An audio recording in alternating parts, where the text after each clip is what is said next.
Hello students, how are you all? Myself Mr. Shivam Dhiman and I am your English teacher. Today in this video, I will explain you prepositions. Prepositions को हम हिंदी में संबंध बोधक भी कहते हैं. These are the words which are used to show relationship of a noun or pronoun with a word that is used in the sentence. तो यहाँ कह सकते हैं कि prepositions are the words which are used to show relationship of a noun or pronoun with another word in the sentence. Okay, they are usually followed by a noun or pronoun. तो prepositions किसी noun या pronoun के पहले लगेंगे. ठीक है, जैसे under the table, below the अलमीरा, ठीक है, इनटू द पॉन्ड, ये सब prepositions हैं. तो prepositions क्या करते हैं? संबंध दिखाते हैं एक संज्ञा या सर्वनाम शब्द का दूसरे शब्द से जो कि वाक्य में यूज हो रहा हो. ठीक है, तो prepositions are words used to show relationship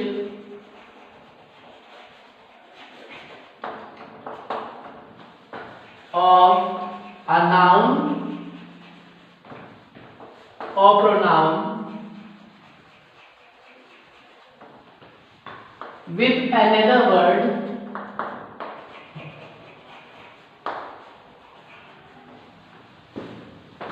in a sentence.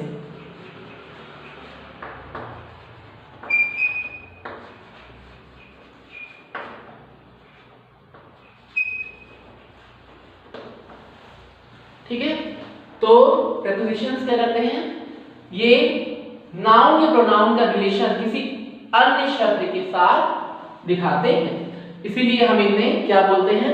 Relation, Hindi में संबंध बोधक. ठीक, they are used to show time, place or direction in which the action is performed or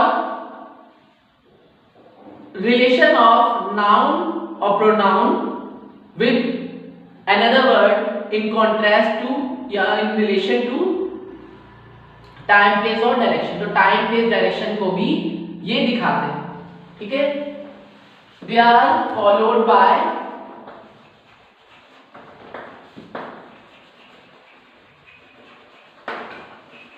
noun or pronoun.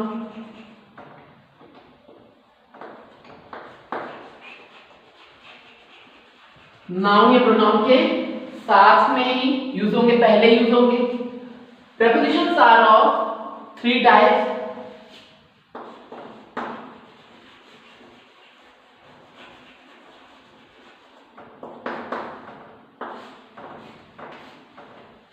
Simple prepositions,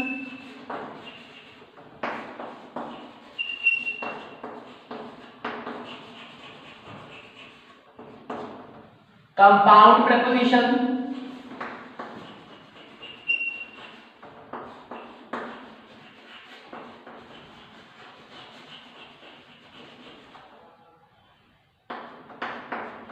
और phrasal preposition.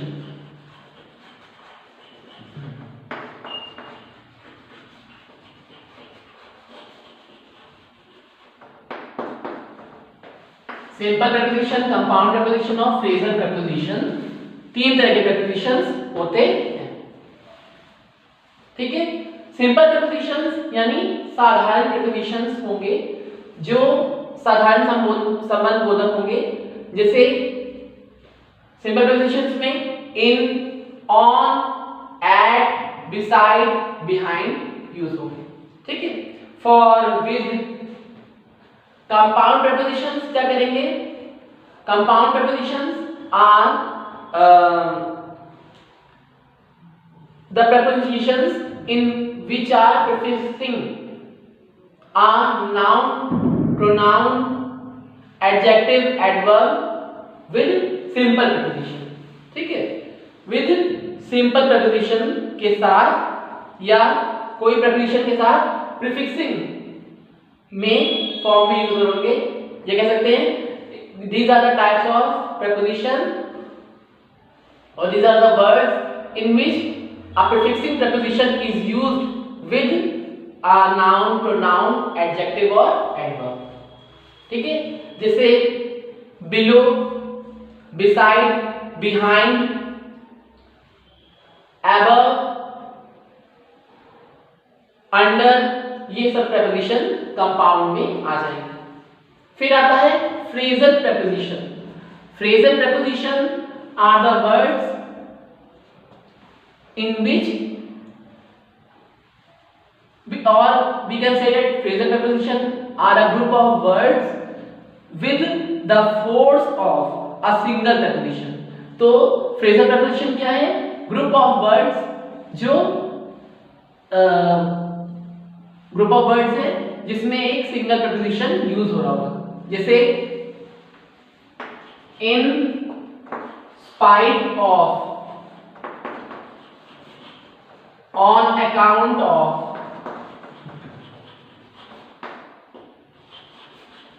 in accordance with।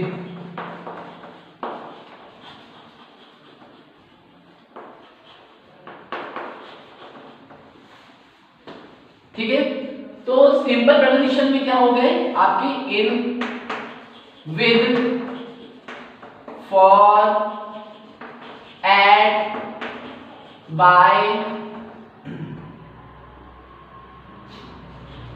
on। ठीक, compound preposition में क्या हो गए आपके, जैसे beneath, beside, behind, across, over।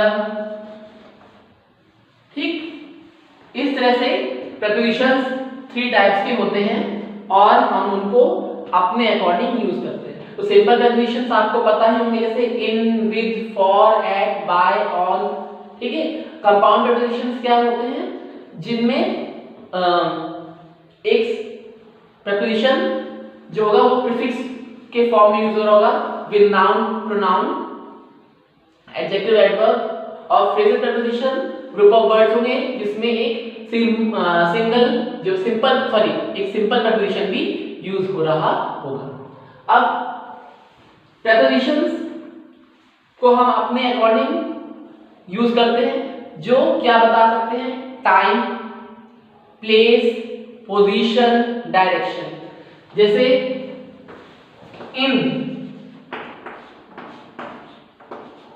इन जो है वो एक टाइम के लिए भी यूज हो सकता है। जैसे my birthday falls in the month of February. तो इन यानी महीने में, किस महीने में हो रहा है, फरवरी के महीने में। तो फरवरी के किसी भी डेट में मेरा बर्थडे हो सकता है। तो इन एक टाइम शो कर रहा है और इन एक पोजीशन या प्लेस शो कर रहा है जिसमें यानी किसी चीज के अंदर। The books are kept in the almirah. तो अलमीरा के अंदर, तो एक पोजीशन बता रहा है और एक इसमें हम टाइम के लिए भी यूज कर सकते हैं। ठीक है, तो prepositions क्या होते हैं, the words which show relationship of a noun or pronoun with another word in relation to time, place, position. So this was the explanation of preposition and its types that I have explained you in this video. I hope you must have understood about this topic. If you have any problem related to any point or any line, you can ask me in the upcoming class by Google Meet. Have a nice day, students.